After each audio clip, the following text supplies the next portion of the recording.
네, 어느 가정에서 있었던 일입니다. 너무 흔한 얘기도 할 것입니다만은 우리 가운데 늘 일어날 수 있는 그런 이야기입니다. 어머니와 아들이 이렇게 같이 살아갑니다.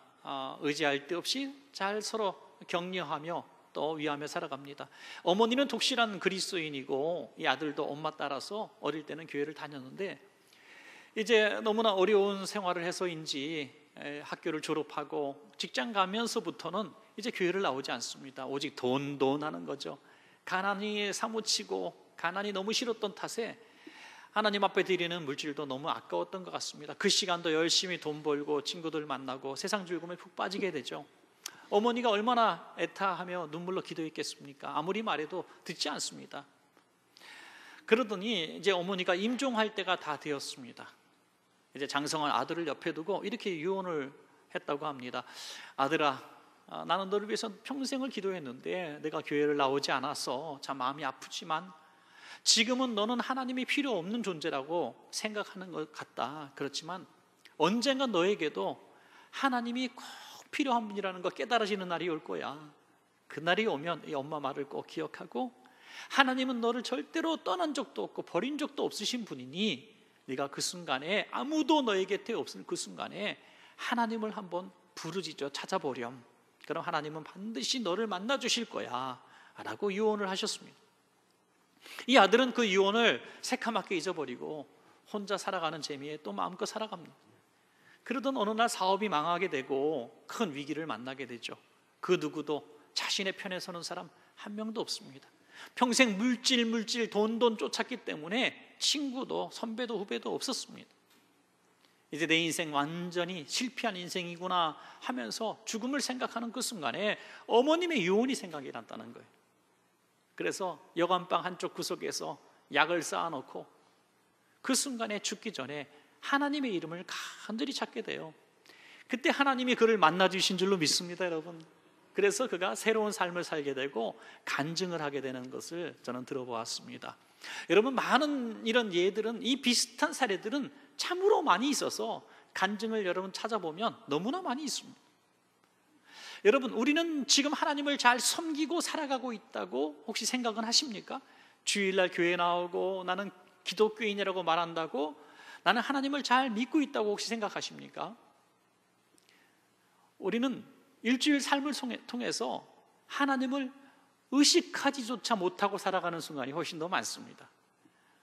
순간순간 어떤 상황 가운데서 하나님이 나를 보고 계시겠지라고 생각하는 경우 그렇게 많지 않습니다. 그렇다고 해서 매 순간마다 하나님은 나를 보고 계실 거야, 하나님은 CCTV보다 더 나를 잘 보고 계셔, 이러면 또 불안해서 못 살죠. 이렇게 살라는 말도 아닙니다. 순간순간 하나님 하고 기도하라는 그런 말씀도 아니에요. 우린 그렇게 살 수 있는 사람 아무도 없습니다. 우린 그렇게 거룩하고 영적이진 않아요.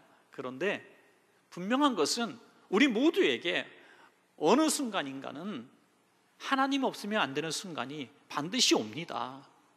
그때 오늘 이 어머니의 유언과 같은 말씀, 그리고 오늘 성경에서 주시는 이 말씀을 통해서 하나님을 찾고 부르짖어야 할 그때라고 생각하시고 하나님 한번 이렇게 부르짖어 한번 찾아보시는 여러분 되시기 바랍니다. 그럴 때 그 하나님께서 기다렸다는 듯이 여러분을 만나 주시고 여러분의 모든 갈급한 문제를 해결해 주실 줄로 믿습니다. 여러분, 오늘 함께 보신 이사야서 55장은 바로 그런 말씀을 하시고 있는 말씀입니다. 이 시대적 배경을 살펴보면 이제 이스라엘이 분열되고 아수르와 바벨론에 각각 패망을 당합니다. 그래서 바벨론 포로로 끌려가서 70년 동안 끔찍한 수모를 당하죠. 멸시를 당하고 고통을 받습니다. 그리고 하나님의 은혜로 해방을 맞아서 또 고국으로 돌아왔지만 소수만이 돌아오게 되죠. 그리고 뭐가 있겠습니까? 폐허 속에서 지독한 가난을 경험하게 됩니다. 그리고 주변에 있는 외세들이 끊임없이 침범하고 침략해서 정말 잠시도 평안하게 두 다리 뻗고 잘 날이 없습니다. 가난이 있었고 외세의 침략이 있었고 정말 민족이 희망이 보이지 않는 그런 때입니다. 여러분, 이 포로기의 생활과 또 고국으로 돌아와서 재건하는 이런 상황 가운데를 바라보면 꼭 우리나라 아주 어려웠던 시대, 전쟁의 시대, 일제강점기, 또 복구 시대, 이런 시대를 연상하게 만들지 않습니까? 그런 시대 속에서 오늘 하나님께서 본문의 말씀을 주셨다고 한번 생각해 보십시오. 얼마나 위로가 되겠습니까? 오늘 이사야서 55장 1절을 한번 같이 읽겠습니다. 시작. 오호라 너희 모든 목마른 자들아 물로 나오라. 돈 없는 자도 오라. 너희는 와서 사 먹되 돈 없이 값 없이 와서 포도주와 젖을 사라. 아멘.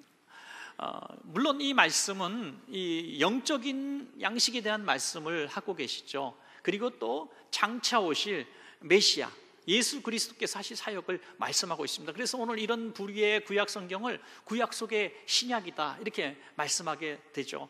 이 구약의 예언입니다. 이 속에서 이제 장차 오실 예수 그리스도께서 이런 복을 주실 것이다 하는 그런 말씀을 하고 있습니다. 이 복을 받는 비결, 여호와 하나님께 가서 값없이 아무것도 없는 빈털터리의 몸이지만 가서 포도주와 젖을 사서 우리가 만족하게 되는 그날이 있을 것이다 라고 말씀하고 있는 것입니다. 그렇지만 주님은 늘 우리에게 포도주와 또 풍성한 것으로 젖으로 이렇게 만찬을 준비하고 있지만은 오지 않으면 소용이 없다는 거예요. 오지 않으면, 부르짖고 찾지 않으면 소용이 없다는 겁니다. 그 만찬을 누릴 수 있는 비결을 오늘 말씀의 제목을 삼은 것이죠. 이사야서 55장 6절입니다. 또 한번 같이 읽겠습니다. 시작. 너희는 여호와를 만날 만한 때에 찾으라. 가까이 계실 때에 그를 부르라. 아멘. 반복해서 말씀하고 있습니다. 찾으라, 부르라. 우리가 하나님이 필요할 때, 하나님을 꼭 만나야 될 때 찾고 부르짖으면 결국 우리가 이 복을 누리게 될 줄로 믿습니다, 여러분. 저는 그래서 우리가 평소에는 신앙인의 삶을 살지 못한다 할지라도, 그 뜨거운 영성으로 살아가지 못한다 할지라도 하나님을 반드시 찾고 부르짖어야 할 때가 온다면 오늘 이 말씀을 기억하시고 여러분 꼭 하나님을 찾고 부르짖는 여러분 되시기를 다시 한번 부탁합니다, 여러분. 자, 그러면 그때가 언젠가 하나님을 찾고 부르짖어야 될 때 본문을 중심으로 저는 딱 두 가지 때에 대해서만 생각하며 은혜를 나누겠습니다. 첫째는 영적으로 하나님을 갈망할 때입니다. 영적으로 하나님 당신이 필요합니다. 나의 영혼은 너무나 공고합니다 라고 부르짖어 하나님을 찾을 때입니다. 이사야서 55장 2절을 보시면요, 너희가 어찌하여 양식이 아닌 것을 위하여 은을 달아주며 배부르게 하지 못할 것을 위하여 수고하느냐. 내게 듣고 들을지어다. 그리하면 너희가 좋은 것을 먹을 것이며 너희 자신들이 기름진 것으로 즐거움을 얻으리라 라고 말씀하고 있습니다. 하나님께서 이스라엘 백성의 살아가는 모습을 보니까 꼭 이렇다는 거예요. 물론 그 과거의 삶을 보면 소유할 수 없는 노예의 삶을 살았고 또 끌려간 생활을 중에서 얼마나 많은 학대를 받았겠습니까? 그리고 재건하는 그 시대에 돈돈하면서 악착같이 이를 악물고 살아오지 않았겠습니까? 그런 모습이 너무 가련하다는 거예요. 너희가 어찌하여 양식이 아닌 것을 위하여 은을 달아주고 배부르게 하지 못할 것을 위하여서 수고하느냐. 전 인생의 목표를 아침부터 늦은 밤까지 열심히 수고하며 살았다는 거예요. 그들은 무엇을 위해서? 분명히 양식을 위해서 살았습니다. 또 귀한 소득을 얻기 위해서 열심히 성공을 위해서 살았다는 거예요. 그런데 하나님의 관점에서 바라보니까 헛된 수고라는 거예요. 왜? 양식이 아닌 것을 위해서 너희 은 같은 모든 것들을 낭비하지 않았느니, 또 너희가 배부르게 하지 못할 것을 위해서 왜 그렇게 수고하느냐. 그들은 분명히 영의 양식이 아닌 육의 양식을 위해서 일했다는 것입니다. 땅을 사고 집 사고 건물을 짓고 정말 악착같이 살아와서 육신의 배를 채웠고 또 재산을 불렸는데 하나님의 관점에서 보니까 배부르게 못할 거라는 거예요. 그게 양식이 아닌 거라는 거예요. 하나님의 관점에서 보니 진정한 양식은 바로 하나님이 예비하신 포도주와 젖이라는 거예요. 하나님의 말씀이라는 것입니다, 여러분. 이렇게 말씀하죠. 너희는 내게 듣고 들을지어다. 할렐루야. 듣고 들을지어다. 그리하면 너희가 좋은 것을 먹을 것이며 기름진 것으로 즐거움을 얻으리라. 진정한 우리의 영혼의 만족을 우리가 누려야 참된 인생의 배부름을 누릴 수 있다는 것입니다. 우리는 영적인 존재예요. 짐승 같은 존재가 아니라는 거예요. 밥 세 끼 잘 먹고 배부르면 우리는 만족하는 인생이 아니라는 거예요. 좋은 침대가 있어도 편하게 잠을 잘 수가 없는 거예요. 정신적으로 너무나 곤고하고 영적인 괴로움이 심해서 오늘 잠 못 이루는 분들이 얼마나 많습니까? 세계에서 가장 많이 팔리는 음약이 수면제하고 두통제라 그래요. 소화제 같은 거. 여러분 얼마나 우리가 고통받습니까? 세상 양식은 그렇게 부유하게 먹어도 영의 만족을 절대로 누릴 수가 없는 것입니다. 하나님의 음성을 듣고 하나님을 만나고 하나님이 주시는 영적인 양식을 먹어야 우리가 영혼의 만족을 누릴 수가 있는 것입니다. 여러분, 이것을 한번 우리가 간구해 보는 것이 필요합니다. 혹시 영적으로 지금 너무나 곤고하신 분들이 계십니까? 겉으로는 신앙인이고 겉으로는 예배도 하고 기도도 하고 또 대대로 신앙생활을 해왔는데 왜 이렇게 영적으로 갈망하고 영적으로 이렇게 척박해졌는지, 마치 우물인데 다 말라버린 우물처럼 물은 한 방울도 나오지 않고 바싹 말라버린 모래와 같은 내 자신을 발견하지는 않습니까? 내가 믿음 있는 사람인지 내가 신앙인이었는지조차 지금 판단이 안 될 정도로 영의 생명수가 다 말라버린 분들은 혹시 안 계십니까? 바로 이때가 목마른 사슴처럼 하나님을 갈망할 때인 줄로 믿으시기 바랍니다. 이번 부흥회를 통해서 하나님은 참 많은 은혜를 주셨어요. 이 강사님을 통해서 끊임없이 주신 말씀들, 이 4일의 말씀을 저는 두 가지로 한번 종합해 보았습니다. 나름대로 강사님이 주신 그 말씀에 두 가지로 집약될 수 있는데, 하나는 회개 없는 축복은 없다라는 것이죠. 그리고 두 번째는 기도 없는 기적은 없다라는 말씀을 하셨어요. 강사님이 주신 말씀은 이 두 가지였어요. 그리고 이 두 가지 말씀에 반증하듯이 두 번의 헌금을 드리게 하셨죠. 한 번은 회개의 예물을 드리게 하셨어요. 가만히 생각해 보니까 저는 평생 난생 처음, 이 머리털 나고 처음 듣는 헌금이었어요. 회개의 예물이다. 물론 이 성경 말씀에 그런 종류의 예물들은 많이 있고 또 제사도 있어요. 그러나 회개의 예물 한 번도 교회에서는 드려본 적이 없었던 것 같아요. 그런 헌금을 또 얘기한 적도 없었던 것 같아요. 하나님 앞에 불충종하며 살았던 일들, 사실 그랬던 것 같아요. 저도 누군가에게 너무 신세진 게 많고 또 갚은 것도 없고 늘 마음속에 저는 그분에게 죄진 것 같은 마음을 가질 때가 있어요. 그러면 그분에게 제가 할 수 있는 게 뭐가 있겠어요? 조그만 선물이라든지 또 물질로 이렇게 별거 아니지만 제 마음입니다 하고 드리게 되는 경우를 저도 경험하게 됩니다. 하나님을 인격적으로 만난 우리도 하나님 앞에 너무나 불충한 것들이 많고 쌓여진 죄가 많다면 하나님 앞에 회개의 예물 드리는 거, 제사를 드리는, 화목제물을 드리는 것처럼 정말 타당하다고 생각이 되어졌습니다. 또 하나는 기적의 마중물 헌금을 드리게 하셨어요. 기적의 마중물, 우물이나 펌프 같은 데 가서 이렇게 막 펌프질 할 때 넣는 물이 마중물 아닙니까? 그걸 집어넣었을 때 그 큰 생수를 뽑을 수 있다는 그런 개념인 것 같아요. 여러분, 기도, 저는 그것이 가장 큰 것이 기도라고 봤습니다. 열심히 하나님 앞에 기도의 마중물 드리면서 기도하면은 반드시 기적은 일어날 것이다. 저도 분명히 동의합니다, 여러분. 그리고 주시는 말씀이 뭡니까? 우리가 1,000번째 예물을 드렸으면 좋겠다. 우리 교회 앞에 그렇게 부탁을 하셨습니다.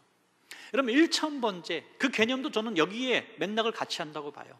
1,000번의 예물을 드린다는 개념이라기보다 1,000번의 예물을 준비하면서 예배를 드리면서 하나님과의 관계가 예배 후에도 1년, 2년, 3년 동안 지속되기를 원하는 우리 강사님의 그런 말씀이고 바람이었던 것 같습니다. 하나님을 늘 잃지 않고 교제하는 것이 바로 영적인 생명수를 채워가는 유일한 방법이라고 믿습니다, 여러분. 주일날 한 번 와서 예배드리고 우리가 은혜 받고 기쁨으로 돌아가죠. 그러나 이것은 오래가지 못하는 것 같아요. 우리가 은혜를 늘 간직하고요. 물론 여러분 가운데서도 오늘 은혜 받고 너무 기쁘고 감사해서 수요일쯤 돼서 다시 집회드리고 또 너무 감사해서 목요일쯤 방송 설교로 또 듣고 금요일날 또 듣고 이렇게 하시는 분들이 한 분도 안 계신 줄 압니다, 여러분. 그렇게 채울 수 있다면 우리는 영적인 이 물이 마르진 않을 거예요. 그러나 우리가 또 일주일의 삶을 통해서 배부르게 못할 것을 위해서 은을 달아주고 우리가 풍성하게 되지 못할 것을 위해서 이른 새벽부터 수고의 땀을 흘리지 않습니까? 그러는 가운데 하나님은 점점 멀어져 가고 육신의 배는 부를지 모르지만 영혼의 갈증은 점점 더 심해지는 것입니다. 우리가 그것을 깨달으라, 오늘 그 말씀을 하시는 것입니다. 그 가장 중요한 키워드가 저는 회개라고 보았습니다. 회개. 이번에 그 강사님의 남편분께서 쓰신 책을 저는 또 좀 정독해서 봤는데요. 그 강사님의 관점에서 남편을 본 것과 또 남편의 관점에서 또 쓴 책이 더 실감이 또 나는 부분이 참 많더라고요. 그 중에 그 회개하는 그 절정의 순간, 그것만 좀 소개하고 싶은데요. 이 남편이 정말 얼마나 못되게 굴었는지, 이 남편 전도사님을 제가 알지 못했을 때만 해도 그런 인간이 있어, 이렇게 사람 소리가 안 나올 정도로 정말 못된 짓을 참 많이 했습니다. 어릴 때부터 사고는 다 치고 다니고요. 제일 존경하고 되고 싶은 게 무엇이냐면 조폭이었대, 조폭.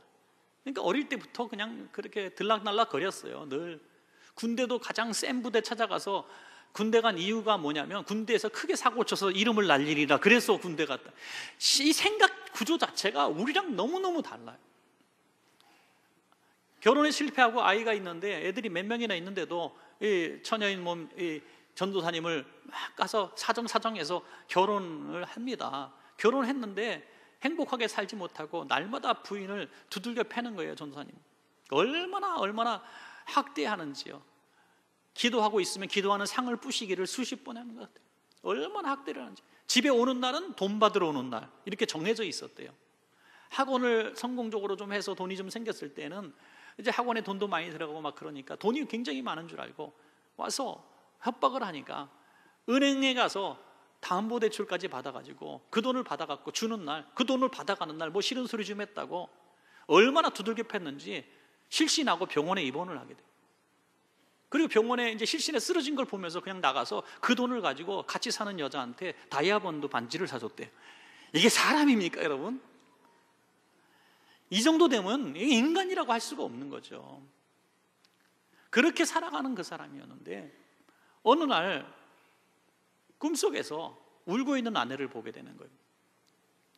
한두 번 본 장면이 아니에요. 그냥 10년 동안 그렇게 두들겨 패는 인생을 살았는데 날마다 본 모습이 우는 모습이었는데 꿈속에서 너무나 이게 강렬했던 거예요. 그래서 아내를 때리고 나온 날 아내가 죽었을 것 같은 생각이 들는 거예요. 죽었을 거야, 아마. 죽었을 거야. 그래서 살았나 확인하러 집에 갔대.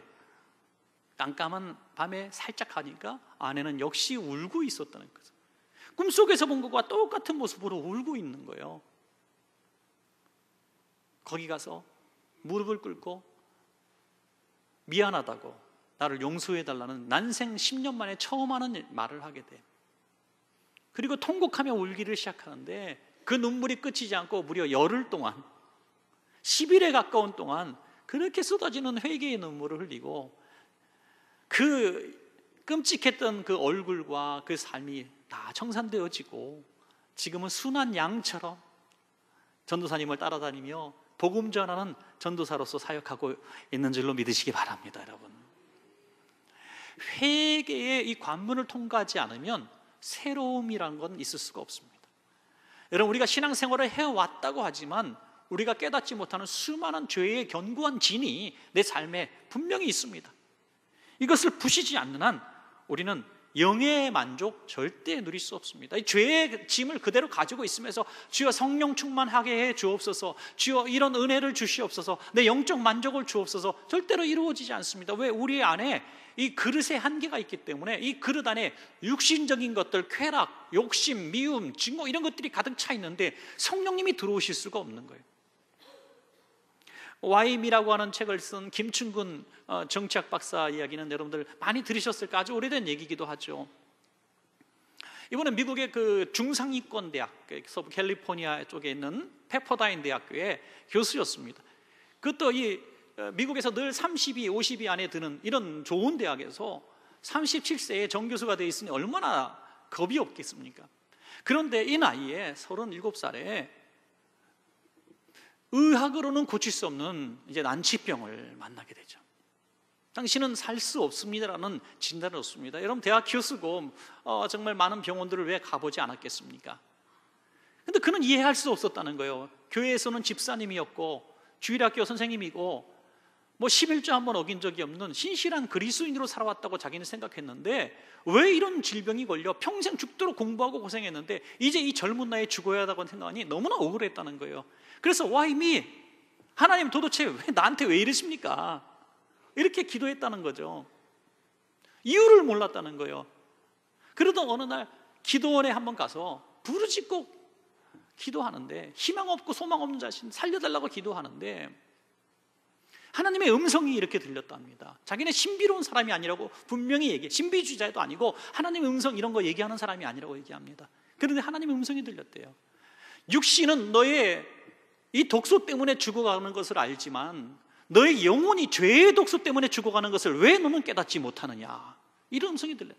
육신은 이 질병 때문에 죽어가지만 너의 영혼은 죄 때문에 죽어간다는 말씀을 하셨다는 거예요. 내가 죄인입니까? 내가 무슨 죄가 있어요? 라고 기도하는 순간에 그 수많은 죄들이 쫙 보여주셨다는 거예요. 하나님이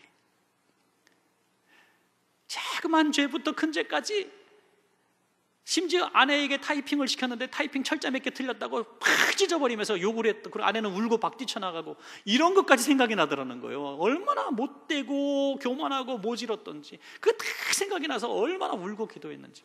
그렇게 한동안 기도하고 났더니 환상으로 예수님을 만났다는 거예요.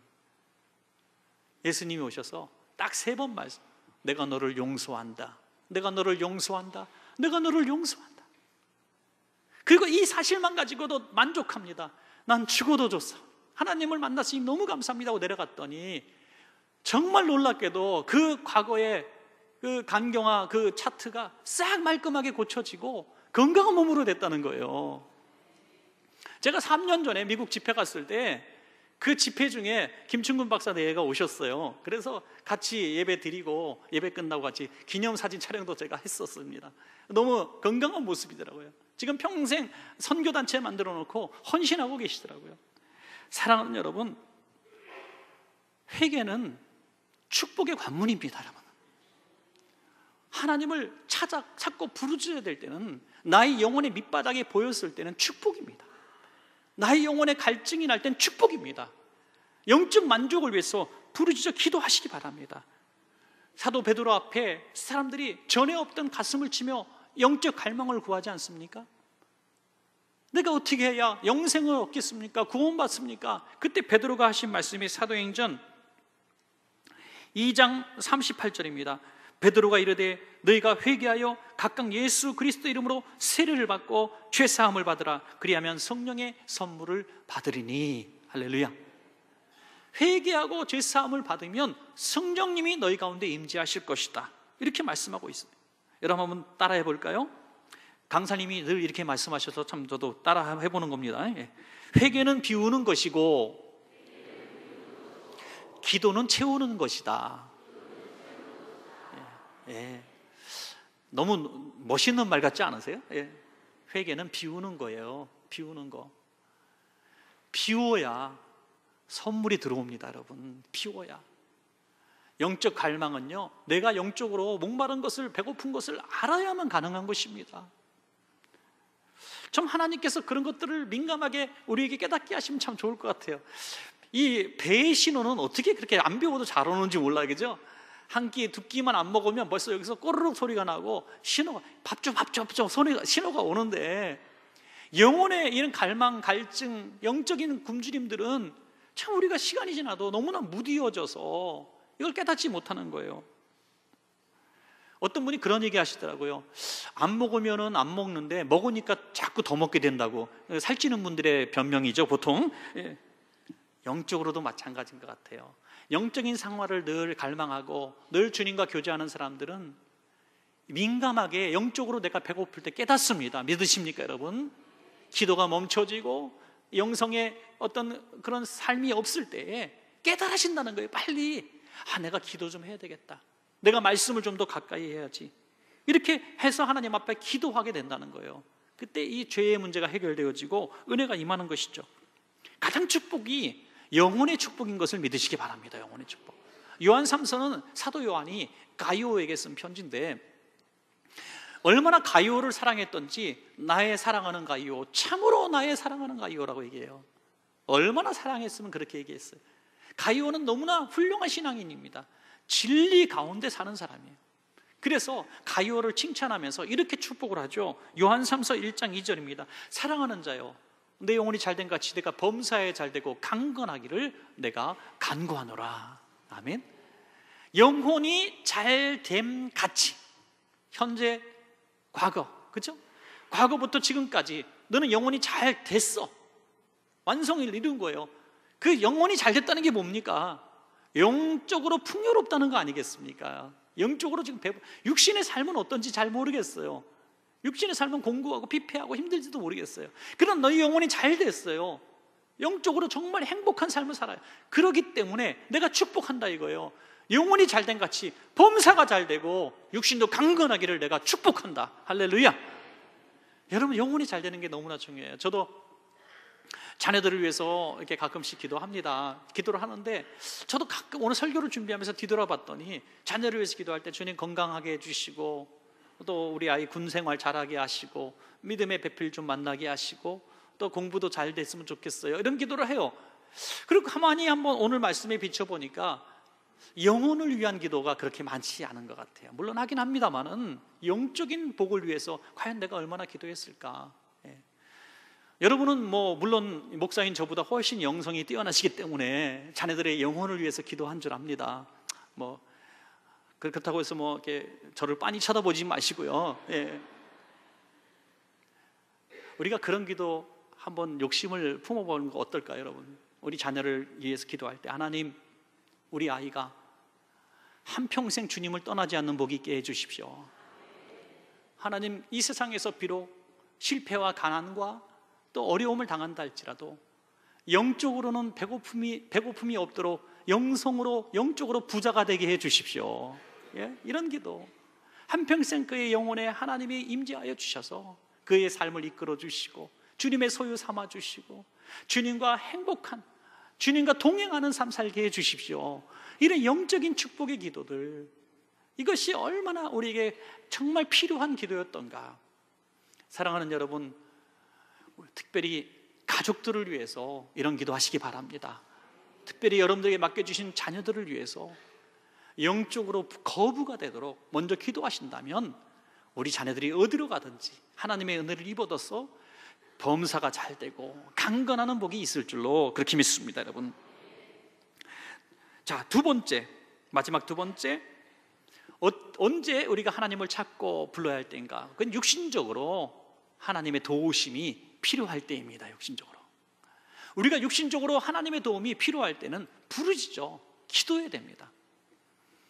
여러분, 이번 추석을 이제 맞이하게 됐는데요, 다 이제 어르신 집에 가지 않습니까? 부모님 댁에 갈 겁니다. 어르신들은 이제 자녀들이 올 텐데, 지금은 굉장히 도시화가 이미 오래전부터 해서 어르신들도 많이 올라와서 사시는 이런 풍경이지만, 불과 얼마 전만 해도 추석만 되면, 명절만 되면 그냥 내려가는 차들이 지금도 마찬가지입니다만은 굉장히 많았죠. 지금보다 과거는 더 많았을 거예요. 왜냐하면 어르신들은 다 대부분 도시 밖에서 사셨고, 이제 젊은이들만 이제 대도시에 와서 공부하고 직장 다니고 그러지 않았습니까? 그럼 시골 가면은 이제 모처럼 이제 첫 차를 마련하고 내려갈 때 얼마나 당당하게 내려갑니까? 첫 차를 타고 딱 내려가면 트렁크는 텅텅 비워서 내려갑니다. 그런데 올 때는 가득 채워서 옵니다. 김치도 싸주시고, 농사지은 쌀 한 가마니 넣고, 배추, 채소, 가지각색, 고추 말린 것까지, 깨까지 다 싹쓸이 해갖고 오지 않습니까? 싹쓸이. 그러면 얼마나 또 고맙기도 하지만 또 부모님의 사랑 계속 느낄 수 있습니다. 자식들은 그렇게 기쁨으로 오지만 부모는 더 기뻐하는 것 같더라고요. 1년 내내 자식 줄 걸 준비함. 이거는 큰아들 거, 이건 작은아들 거, 이거는 막내딸 거. 계속 뭐하는, 그 재미로 사셨다가 이틀 전, 3일 전부터 계속 기다리고, 오면은 너무 반가워하시고, 가면 또 서운해하시고, 그랬던 기억이 나요. 제가 얼마 전에 극동방송에서 생방송 좀 진행을 했을 때 추석 명절날 한번 특집으로 진행한 적이 있었습니다. 그때 한 자매님이 보내주신 사연이었어요. 그분이 이제 고등학교 시절에 이야기입니다. 엄마가 송편을 너무너무 맛있게 만드셨대요. 송편을 너무 맛있게 만들어서 세상에서 엄마가 만든 송편이 제일 맛있는 거예요. 그래서 그 명절만 되면 송편을 막 기다렸다는 거예요. 그런데 어느 해인가 엄마가 송편을 안 만들어 주시는 거예요. 그러니까 엄마가 엄마 왜 안 만드냐 그랬더니 좀 아파서 그러다. 엄마한테 떼었으니까 송편 만들고 눕지 좀. 송편 먹고 싶단 말이야. 막 그냥 때를 쓰니까 고등학교 딸이 아빠가 슬쩍 나가더니 가게 가서 송편을 사갖고 오신 거예요. 그러니까 너무 맛이 없으니까 팽개치면서 맛없단 말이야 그랬대요. 엄마가 나오셔서 보통 엄마들은 아닌 것 같아요. 보통 엄마들은 그러지 않는데, 야 이거 사. 엄마가 아픈데 이게 뭐 이렇게 나올 것 같은데 이 엄마는 안 그랬던 엄마 같아. 이렇게 얘기했대요. 얘야 참 미안하다 딸아. 엄마가 지금 너무 아파서 못 만들어줘서 미안해. 엄마가 금방 일어나서 만들어줄게. 그런데 못 일어나셨대요. 그리고 곧 어머니는 그 질병으로 돌아가셨다는 거예요. 큰 병이었던 거예요. 딸이 몰랐던 거죠. 더 속상한 건 그리고 6개월 후에 아버지가 마저 따라 돌아가셨어요. 불과 1년 내에 그 다음 추석을 만나기 전에 엄마 아빠가 다 돌아가셨어요. 지금 딱 20년이 지났대요. 지금 몇 년 전 얘기니까 한 24, 5년 됐겠죠. 추석만 되면 엄마 생각이 나서 너무 죄송해서 운다고 송편을 못 먹는데요. 송편만 보면 엄마 생각한대요. 엄마 투정 부린 게 너무 미안해서 송편을 못 먹는다고. 그런 얘기를 방송에서 이제 사연으로 올려주신 것을 제가 읽었습니다. 사랑하는 여러분, 엄마는 어떤 존재예요? 아빠는 어떤 존재입니까? 그는 주시는 분 아니에요? 그죠? 그냥 다 주시는 분. 또 엄마 아빠는 어떤 존재입니까? 계속 내 편, 그죠? 계속 우리 편, 내 편. 예. 그런 분이 부모님이에요. 그런 부모님이 이 세상에서 영원토록 우리를 지켜주지 못하고 떠나셨을 때 우리는 가장 위대한 위로자를 잃어버리게 되는 것이죠. 그러면 우리가 육신적으로 엄마 아빠가 안 계신 이 그늘 아래서 누구의 그늘 아래서 살겠습니까? 또 부모님이 해결해 줄 수 없는 그 육신의 한계점을 넘는 그런 정말 절박한 도움이 필요할 때, 어떤 인맥으로도 어떤 능력으로도 내 실력으로도 이 문제를 해결할 수 없을 육신의 삶의 실제적인 문제를 직면했을 때 우리는 어떻게 이 문제를 해결합니까? 어디로 피하십니까 여러분? 이사야서 66장 13절에 이렇게 말씀하십니다. 어머니가 자식을 위로함 같이 내가 너희를 위로할 것인즉 너희가 예루살렘에서 위로를 받으리니. 아멘. 어머니가 자식을 위로하는 것처럼 내가 너희를 위로해 줄 거야. 너희는 예루살렘에서 그 위로를 받아라. 예루살렘이 뭡니까? 바로 하나님의 성전을 말하고 있어요. 오늘 예배할 때마다 그 위로가 필요할 때 하나님을 찾고 부르짖으세요. 주님, 저는 위로가 필요합니다. 정말 절박한 인생의 문제가 있을 때 하나님을 향해서 부르짖으세요. 하나님, 저 주님의 도움이 필요합니다. 찾고 부를 때에 하나님이 오늘 말씀처럼 예루살렘에서, 성전에서, 이 자리에서 여러분을 찾아주시고 만나주시고 위로하시고 도우실 줄로 믿습니다. 그것이 바로 하나님을 찾고 불러야 할 때라고 성경은 말씀하고 있습니다. 여러분, 욥이 모든 것이 다 있을 때에도 신앙생활 잘했습니다. 누구도 그가 잘못된 신앙인이라고 말한 적도 없고 하나님도 그를 인정하셨습니다. 그런데 그가 완전히 망하고 나서 아내도 저주하고 떠나고 친구들도 다 떠났을 때 욥은 이렇게 고백합니다. 욥기 4장 42장 5절에 내가 죽기에 대하여 귀로 듣기만 하였사오나 이제는 눈으로 주를 배웁나이다. 남들이 볼 때는 완벽한 신앙생활을 하는 것 같았는데 이 고통을 겪지 못했을 때, 모두가 나를 떠났을 때 비로소 진정으로 주님을 눈으로 볼 수 있었다. 그죠?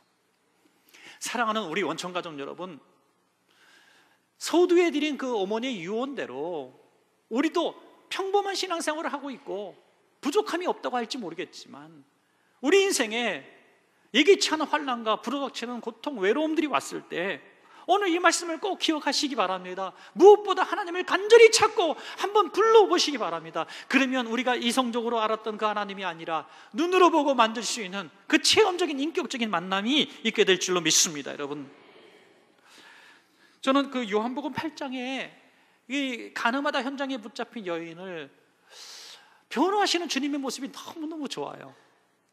그래서 제 방에 뭐 그림 몇 장 없지만 그 그림이 한 장 제 방에 크게 걸려 있고 저는 굉장히 그 그림을 좋아합니다. 예수님께서 그 가늠하다 붙잡힌 여인, 돌마다 죽게 된 여인을 변호하시는 그 장면이죠. 이 여인의 관점에서 한번 생각해 보세요. 얼마나 무서웠겠어요. 얼마나 끔찍했겠어요. 부끄럽고 무섭고 돌에 맞아 죽을 그 위기, 처참합니다. 그런데 예수님께서 그 위기를 무릅쓰시고 당당히 그 여인을 가로막고 그 앞에 서셔서 너희 중에 죄 없는 자가 먼저 돌로 치라, 이렇게 말씀하셨어요. 그 말씀을 이렇게 말씀하시는 것 같아요. 너희 중에 죄 없는 자가 있다고 생각하면 나부터 먼저 돌로 치라, 그렇게 말씀하시는 것 같아요. 변호라는 것은요, 목숨 걸고 하지 않으면 안 되는 상황이었어요. 여러분, 그때 그 여인이 그 은혜로 구원함을 얻었을 때 얼마나 간절했겠어요. 성경에는 그 여인이 기도했다는 모습이 나오진 않아요. 하지만 영적으로 얼마나 주님의 은혜를 부르짖었겠습니까? 그렇습니다. 기회를 놓치면, 주님 만날 기회를 놓치면 우리는 무방비 상태에 들어갈 수밖에 없어요. 그러나 주님을 찾고 불러서 주님이 내 편에 서시면, 내 앞에 가로막고 서셔서 어떤 환난과 풍파가 올 때에 막아주시는 주님을 만나게 될 것입니다. 여러분, 기회를 놓치면 안 돼요. 맹인 두 사람이 늘 고통 속에 살다가 예수님이 오신다는 소식을 들어요. 눈으로 예수님을 본 적이 없어요. 볼 수도 없어요. 찾아갈 수도 없어요. 그러나 예수님이 지나가신다는 소식을 들었을 때 기회를 놓치지 않고 이렇게 외칩니다. 마태복음 20장 30절에 맹인 두 사람이 길가에 앉았다가 예수께서 지나가신다 함을 듣고 소리지르 이르되 주여 우리를 불쌍히 여기소서, 주여 우리를 불쌍히 여기소서. 얼마나 크게 부르짖었겠어요. 예수님이 여기 있는지 저기 있는지도 모르고 그냥 어느 한 방향을 향해서 외친 거예요. 야, 사람들도 참 모질죠. 야, 예수님 여기 있어, 일로 와. 아, 예수님 안 들린다, 좀 더 가까이 와. 좀 손잡아주면 얼마나 좋아. 성경에 뭐라고 말씀하세요? 꾸짖어서 시끄럽다 그랬대요. 시끄럽다. 왜 소리쳐? 시끄럽다. 여러분, 그 절박한 상황에 있는 사람은 부르짖어 기도하는데 시끄럽다는 거예요. 사랑하는 여러분, 저는 설교 듣다가도 주여 삼창하면 좋겠어요. 여러분들이 그 한 사람의 절박함, 우리 오늘 예배드리는 3부 예배드리는 인원 뭐 한 600~700명 된다고 봅시다. 여러분, 그 중에 699명은 지금 그렇게 부르는 그 소리가 별로 달갑지 않고 시끄러워, 진짜 예배 방해돼, 이렇게 마음을 가질지 모르겠지만 그 한 분은 주님을 안 만나면 지금 죽을 것 같거든요. 지금 주님을 안 만나면 죽을 환경에 있는 거예요. 돌맞은 여인처럼.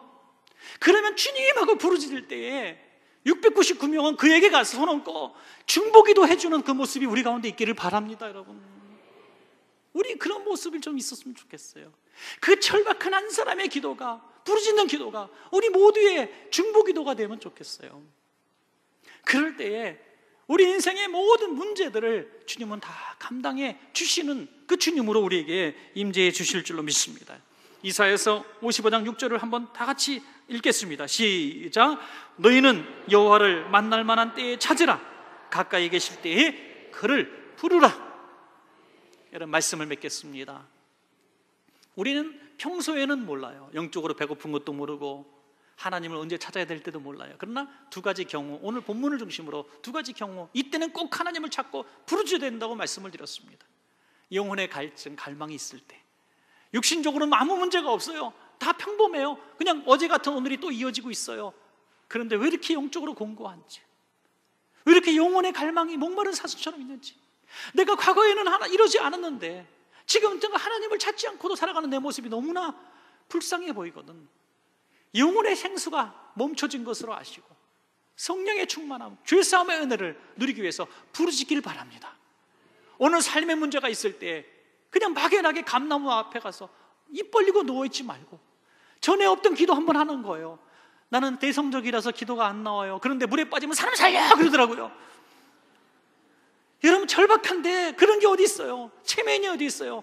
신분이 어디 있어요? 내 지위가 어디 있어요? 골방에 들어가서 주여 살려주세요, 주여 도와주세요, 부르짖으세요. 그때가 하나님을 만날 때예요. 하나님을 찾을 때예요. 여러분 모두 그 하나님을 만나시는 복이 있기를 간절히 축원합니다.